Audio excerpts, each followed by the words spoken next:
Jangan bagi tahu saya mahasiswa USIM jenis tidak membaca. Betul? Saya tahu kamu datang kemari, kamu tahu topiknya dan kamu sudah study. Jangan beritahu saya student USIM tidak buat research. Sebab saya ada ekspektasi yang tinggi kepada anda. USIM bunyi pun indah. Di kampus saya ada keris. Di kampus anda ada Iqra. Wow, beza. Adik-adik yang saya sayangi, 2011, saya tak tahu kamu dah masuk USIM ke belum. Saya menjadi rakyat Malaysia pertama mengkritik filem Fatih 1453 yang dikeluarkan oleh Farouk Aksoy di Turki. Saya kata filem itu 30% bagus menggambarkan Rumeli Hisari, Boğaz Kezen dalam bahasa Turki. Bagus menggambarkan Maryam Dardanalis atau Maryam Basilika, bagaimana ia dicipta. Tetapi dia ada masalah pada 70% yang berbaki. Filem ini tentang apa sebenarnya? Daripada mana kamu petik sumber cerita filem ini? 2011, sebelum filem Dracula ni keluar, saya sudah menulis tentang Dracula dalam buku hebat saya ini. Hebatlah sangat. Dah 2011 saya sudah menulis dalam muka surat 135. Ya, saya memetik sumber mengenai cerita Dracula. Dracula bukan Pontianak, Dracula adalah real. Dia memang wujud pada zaman Ottoman. Mempontianakkan dia, menghantu kalimahkan dia, menjadikan tokoh ini suka darah kamu malam ni dia datang. Ia hanyalah politik. The art of distraction, kata orang Kelantan. The art of distraction, seni mengalih perhatian. Dia manusia takkan kenal Dracula sebagai pembunuh 30,000 nyawa orang Turki dengan cara sulap. Dia orang kenal Dracula sebagai cerita penglipurara tentang Pontianak. Maka muncul pula satu filem untuk justify dia Pontianak yang baik sebenarnya, yang cuba nak menyelamatkan manusia-manusia di bawahnya daripada terus dilanggar oleh Turki. Adik-adik, buku yang bagus juga untuk anda baca kalau anda tidak ada data plan adalah buku ini. Saya bawa untuk anda, saya berikan harga diskaun penulis pun untuk anda supaya anda tak ada alasan untuk tidak beli. Jangan beritahu saya masa USIM malas membaca. Saya mendapat tahu USIM lah antara kampus paling banyak membuat seminar-seminar yang very intellectual. Dan that's good, adik-adik. Selamat datang ke sejarah. Poin saya nombor 2. So, saya telah terangkan poin nombor 1. You need to go by the book. You need to go by the book. Pernah memberikan kamu version yang sebenar. Daripada cerita Hercules, mereka sendiri pun mereka sesatkan, apatah lagi cerita Nabi Nuh yang kamu harapkan. Tak payah berguru dengan pawagam. Malanglah mereka yang masuk pawagam untuk belajar tentang Turki. Datanglah ke UIA ambil master di history. Selamat datang ke sejarah ini. Bila kita nak masuk cerita Osmaniyah, kebanyakan kita menggelar Osmaniyah sebagai The Empire. Anda sebut Empire pun dah nampak anda tidak membaca. Bukan anda di luar sana. Empire Osmaniyah. Betul ke Osmaniyah ini disebut sebagai Imperatoriah? Empire. Empire ni, how you define it? Empire ni satu perkara perluasan kuasa atas dasar paksaan. Daripada zaman Julius Caesar sampailah kepada zaman orang Kelantan, Napoleon Bonaparte. Kan, Napoleon Bonaparte memaksa orang meluaskan kuasa dengan pertumpahan darah. Islam dia tak panggil peperangan, penaklukan. Islam dia panggil futuhat. Fala tuftahannal Konstantiniyah fala ni'mal amir amiruha. Konstantinopel bukan akan ditakluk, Konstantinopel akan dibuka. Orang-orang yang belajar bahasa Arab macam saya di UAE 4 tahun dulu, belajar bahasa Arab. Perkataan yang dipilih oleh Rasulullah dalam hadis yang disahihkan oleh Imam Az-Zahabi dan banyak para ulama, hanya segelintir saja mentadaifkan hadis ini. Ia merujukkan pembukaan. Saudara baca apa? Sumber mana yang saudara baca? Sehingga saudara rasa Muhammad Al-Fatih bukan menawan Konstantinopel dengan betul-betul peperangan. Ketika ada sarjana mengatakan Sultan Muhammad bukan Al-Fatih, dia menawan Konstantinopel 53 hari dengan pedang. Anda nak jawab apa? Ketika ada sarjana kata Al-Fatih bukan Muhammad, dua daripada Ottoman, sebab dia tawan Konstantinopel dengan peperangan. Anda nak jawab apa? Malam ni anda akan keliru. Selamat datang ke dalam sejarah. Adik-adik, memang saya datang kemari untuk mengelirukan anda, supaya terbuak-buak dalam diri anda, saya perlu menghadap Haji Google lagi. Takkan jumpa jawapan dengan Google. Saudara kena pergi ke library. Saudara kena pergi ke Turki. Saudara kena pergi ke Kapi. Saudara kena pergi ke Museum Askari. Saudara kena berkomunikasi dengan primary sources. Baru kamu akan tahu mana kamu petik cerita Al-Fatih ini. Kamu kena Tursun B. Mamat mana tu? Tursun B pun kamu tak kenal. Jauh benar kita daripada periwayatan tentang cerita Al-Fatih yang sahih. Tursun B adalah sejarawan yang dilantik sendiri oleh Sultan Muhammad Al-Fatih untuk merekodkan cerita-cerita dia. Tiba-tiba kita petik cerita di tepi jalan. Kita takkan menemui cerita Al-Fatih dalam version yang sebenar. Dan selamat datang ke dalam sejarah. Bila kamu menemui cerita-cerita sebenar tentang Al-Fatih sekalipun, iaitu Sultan Mehmed, saudara mesti mengakui beliau manusia biasa melakukan kesilapan. Ketika beliau di hujung-hujung hayatnya timbul kontroversi, Sultan Muhammad memfatwakan, menggunakan fatwa, iaitu keharusan untuk beliau menuju ke Rom, untuk dibuka Rom di Vatican City Itali itu, dan beliau menggunakan fatwa para ulama itu untuk justify tindakan yang mengambil tanah-tanah petani untuk dijadikan sebagai persiapan medan latihan ketenteraan beliau. Ia satu benih kontroversi. Saya kagum dengan keimanannya, keyakinannya. Cerita Muhammad Al-Fatih tidak ada di dalam Al-Quran, tidak ada di dalam hadis-hadis sahih. Bahkan hadis yang sahih pun tidak menunjukkan namanya secara jelas. Tetapi apa yang mengagumkan saya adalah bangsa Turki adalah bangsa yang sangat tinggi keimanannya. Sila kaji seluruh 36 sultan-sultan Ottoman, saudara akan mendapati tidak ada seorang pun yang menunaikan haji. Nah, kamu nak kata apa pada kerajaan Ottoman? Diorang tak tunaikan haji, Sultan Jolan tak tunaikan haji, sekularnya. Betenang, adik-adik, kamu ingat Sultan-Sultan Osmaniyah, termasuk Sultan Muhammad Al-Fatih, tidak menunaikan haji kerana tidak mahu ke?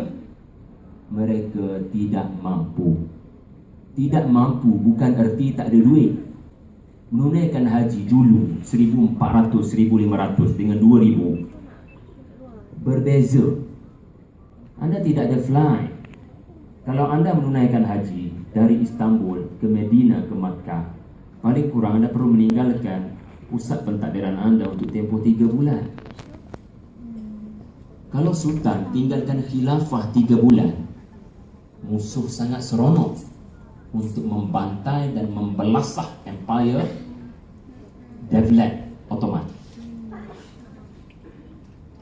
Jadi apabila sultan-sultan ini tidak mampu atas dasar keselamatan khilafah, maka mereka difatwakan untuk tidak perlu menunaikan haji dan umrah.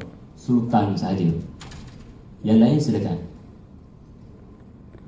So, hanya dengan berkomunikasi dengan sumber yang betul, anda akan ada sangkaan yang betul kepada Ottoman punya cerita. Sultan Muhammad Al-Fatih, seorang yang sangat suka merampas anak-anak gadis di negara-negara yang ditawan olehnya. Macam mana kamu nak jawab soalan ini?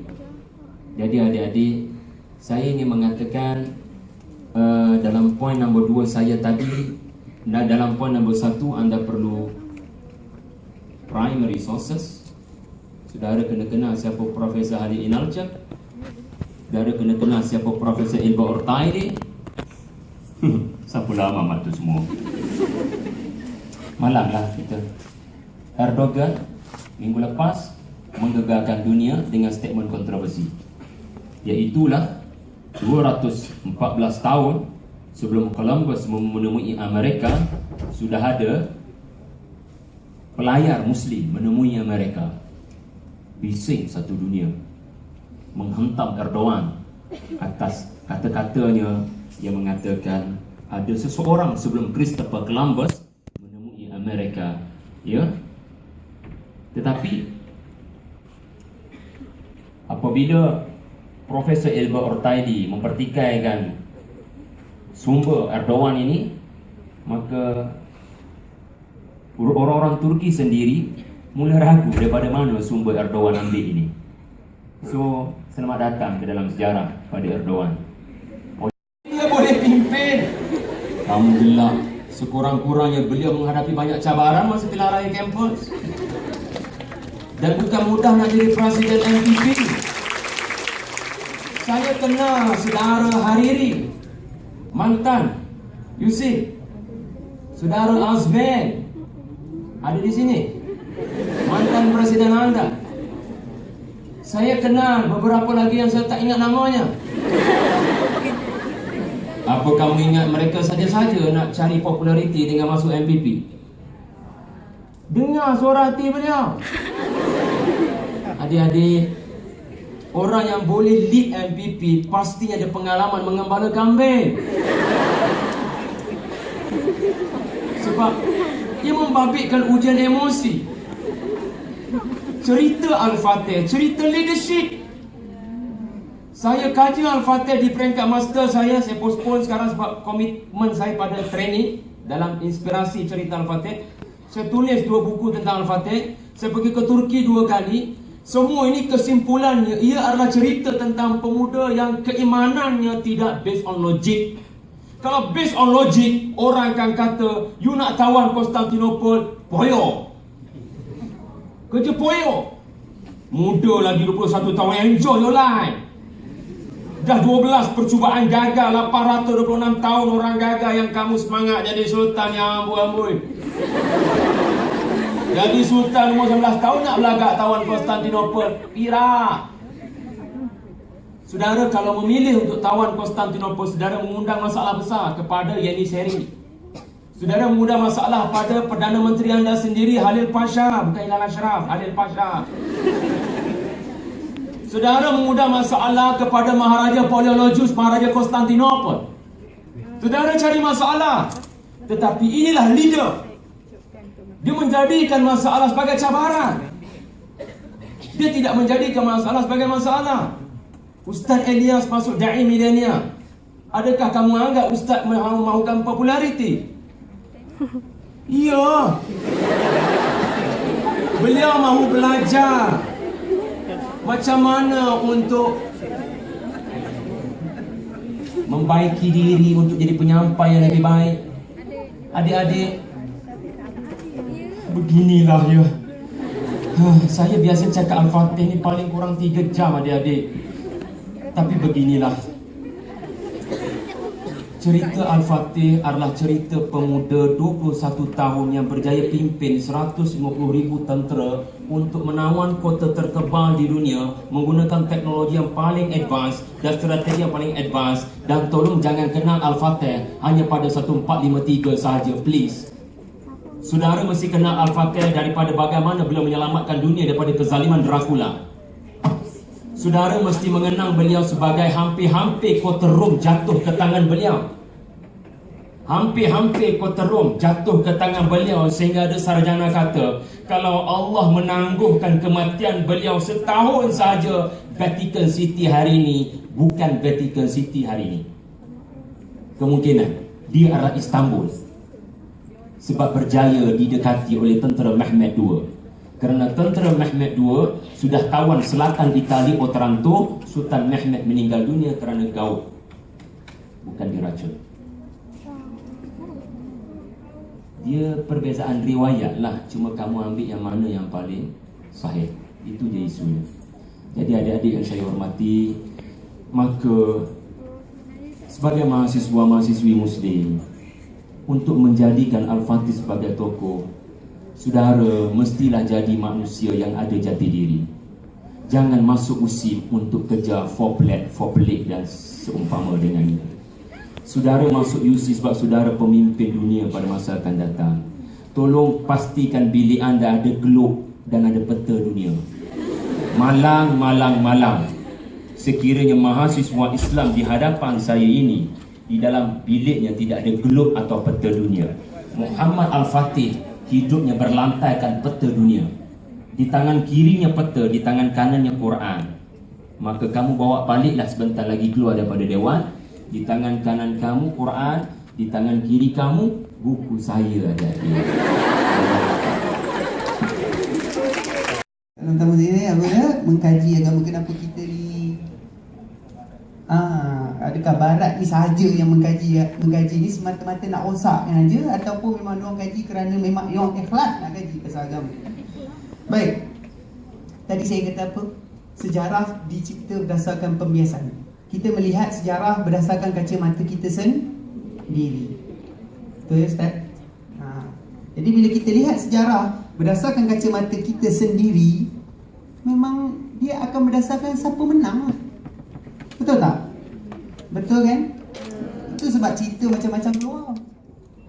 Macam mana cerita Dracula akhirnya jadi Pontianak. Kenapa tak buat cerita Dracula tu jadi penanggal ke, jadi apa, serigala jadian ke apa kan? Kenapa perlu di Dracula kan? Kerana Barat memang akan cuba. Bukan saya nak kata semua historian Barat ni, semua pengkaji-pengkaji sejarah Barat ni semuanya memang kerja dia nak merosakkan. Tetapi majoriti daripada mereka ini memang akan cuba untuk merosakkan agama. Itu yang berlaku di dalam pengkajian sejarah kita. Kenapa Barat sahaja yang nak kaji? Sebab Barat memang sedar tentang sejarah. Kita kat sini tengok cerita apa? Maafkan aku jika aku tak sempurna. Cerita-cerita yang bukan nak saya kata apa, tapi cerita-cerita tu kadang-kadang tak mengembangkan pemikiran kita. Betul? Saya bukan nak kata apa. Okey, kita boleh tengok, boleh tengok, tapi janganlah benda itu menjadi macam satu keperluan pula nak tengok tiap kali nak datang pukul 7 malam tengok dah cerita tu. Duduk seorang-seorang tu menung tengok cerita tu. Drama minggu ni. Ya Allah, saya boleh katakan begini dah, kalau kita tak, kerana kita ni lemah dari segi itulah kenapa kita tak boleh. Ini saya jawab dulu soalan yang kenapa Barat saja yang ni, kerana kita tak sedar lah tentang diri kita sendiri. Kita tak sedar. Tak sedar diri. Maaf lah kalau saya cakap macam tu, tapi ini yang berlaku. Kita tak sedar diri kita ni siapa kita. Macam kata Ustaz tadi kan, dari mana sumber yang kamu ambil? Ustaz, saya ni bukan lagi sangat bersejarah Ustaz, tapi saya minat dan saya cuba membaca. Siapa orang nak nyampah tengok, asyik-asyik dengan buku je. Dia kata gitulah. Tapi saya kata kalau saya tak baca buku, saya pula jadi mandum. Tahu mandum? Buku. Apa lagi? Takkan saya ni datang daripada tahun 87. 87 ni orang kata internet lambat sangat. Soalan itu sangat bagus dan dia mematangkan anda semua. Anda perlu kaji bagaimana pemilihan kriteria seorang sultan. Bukan mudah untuk menduduki kesultanan. Ia bukan sultan yang di Pertuan Agong tau. Ini sultan Turki. Tidak boleh seorang sultan Ottoman kecuali dia juga kena memimpin peperangan. That's why bila Mehmed Al-Fatih umur 12 tahun dia tak ambil PSR sebab soalan bocor. Umur dia 12 tahun dia dah jadi sultan buat kali yang pertama. dia telah menyerahkan takhta kepada ayahnya semula yang sedang beruzlah. Pada 1444, The Battle of Varna, you may google this all now. The Battle of Varna, saya mengupas dalam buku kedua saya, Parenting Al-Fatih. Dia menyerah balik takhta kepada ayahnya sebab dia tak boleh nak berdepan dengan 12 negara Kristian. Kenapa dia kena serah takhta? Dia adalah ayah pimpin peperangan, biarlah dia jadi sultan. No, you nak pimpin peperangan, you kena jadi sultan. Eksekutif, legislatif waktu tu dia sama. So itu mengenai isu kenapa sultan tak boleh bagi orang pangku je. Bukan mudah nak pangku-pangku. Sultan itu sudah ada qualification dia. Dan satu perkara lagi yang kita perlu ambil kira adalah bacalah sendiri mengenai kenapa Sultan Ottoman tidak menunaikan haji. Sebab memang saya bertanggungjawab dengan apa saya kata. Saya takkan tarik kenyataan saya. Memang betul apa yang saya temui, tidak ada Sultan Ottoman pun yang dibenarkan untuk menunaikan haji. Ada dua sultan yang mahu menunaikan haji, tetapi majlis ulama mereka tidak membenarkan dengan mazhab Abu Hanifah waktu itu karena keutamaan pada khilafah dan jihad. Saudara, kita ni juga tanah Melayu sebahagian daripada Ottoman kerana jihad yang mereka perjuangkan untuk menyebarkan keadilan ke seluruh dunia. Satu, dua, bas dah sampai. Saya suka yang bertanya tentang orientalis buat kerja. Adik-adik, beginilah. Saya pun nak menambah apa yang Ustaz Elia sebutkan tadi. Tolong seriuslah dengan bidang ICT. Saya sendiri ada akaun YouTube dan Kik. Anda boleh subscribe saya punya akaun. Banyak video. Kebanyakannya ada masalah dengan copyright sebab aku guna muzik orang.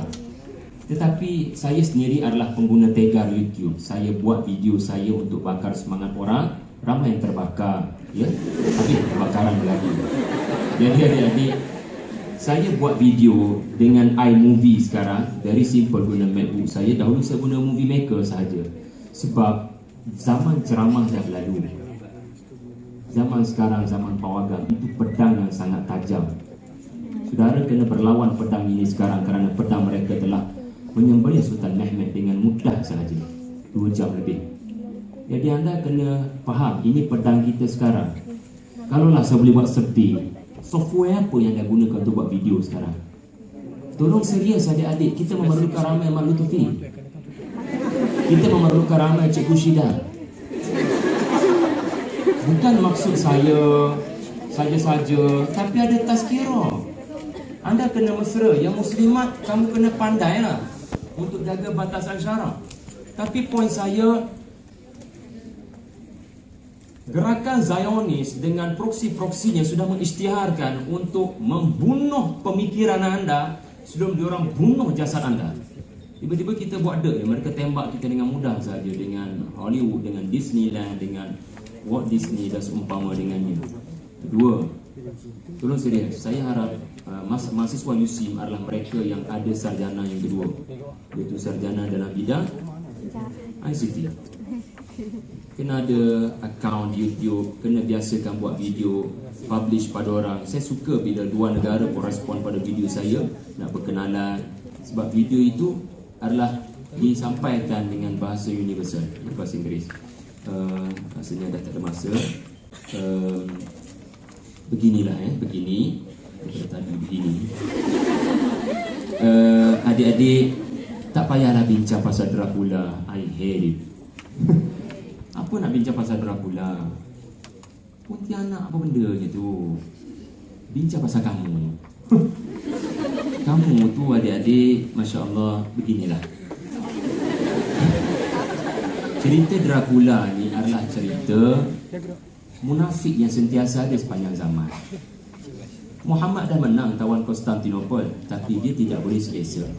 Ada munafik akan muncul namanya Dracula, yang telah murtad dan mengisytiharkan perang hanya kerana dia tak dapat duit, dia tak dapat emas. Kilauan matanya, dan dia rasa macam dia nak memberontak pada Ottoman. So, Nabi pun menang di Madinah, tetap ada munafik. Nabi Musa memerdekakan Bani Israel pun belum tentu Bani Israel baik-baik belaka. So sentiasa perjuangan ini, yang paling susah bukan mencapai kemenangan, mengisi kemenangan lebih susah untuk anda. Nombor 3, nombor 4, bas dah sampai, bas melambai. Tolong catat ini, saya harap adik-adik dapat catat ni je, iaitu ISAM, Islamic Research Center di Üsküdar, Turki. Anda balik ni Google, Islamic Research Center di Üsküdar, Turki. Di sini ada 200,000 manuskrip yang belum diterjemahkan ke dalam bahasa mana-mana kecuali hanya dalam bahasa Osman Dika, bahasa Turki. Terlalu banyak cerita Al-Fatih yang anda tidak tahu kerana tak ada orang nak terjemah. Semuanya sedang tersembunyi menunggu student Malaysia pergi ke Turki dan bukan pergi selfie kat Hagia Sophia, tapi pergi ke maktabah ini untuk berkampung mengaji. Saya percaya government Turki meraihkan orang Malaysia, walaupun pada hakikatnya Islam tidak membenarkan ada graduate student, tapi yang saya dimaklumkan ada mahasiswa USIM akan ke Turki tahun depan. Betul? Tanya pada anda, jangan selfie di Hagia Sophia. Saya rasa memang kamu pergi untuk tujuan research pasal wakaf kalau tak silap. And that's good. Thumbs up pada anda semua. Last sekali beginilah adik-adik. Last sekali saya akhiri. Percayalah, ada cerita yang lebih membakar motivasi anda daripada cerita Al-Fatih. Believe me. Cerita itu adalah cerita pemuda-pemuda dalam Al-Quran. Betulkan cara anda membaca Al-Quran. Betulkan baca ni, bukan membetulkan cara bacaan. Tajwid, taranum, no. Sila sensitif dengan bahasa Arab. Anda akan mendapati cerita Ashabul Kahfi, cerita Nabi Ibrahim, cerita Nabi Musa di kala mudanya adalah cerita tentang anda. Because history in the Quran, it is not about them, it is about us.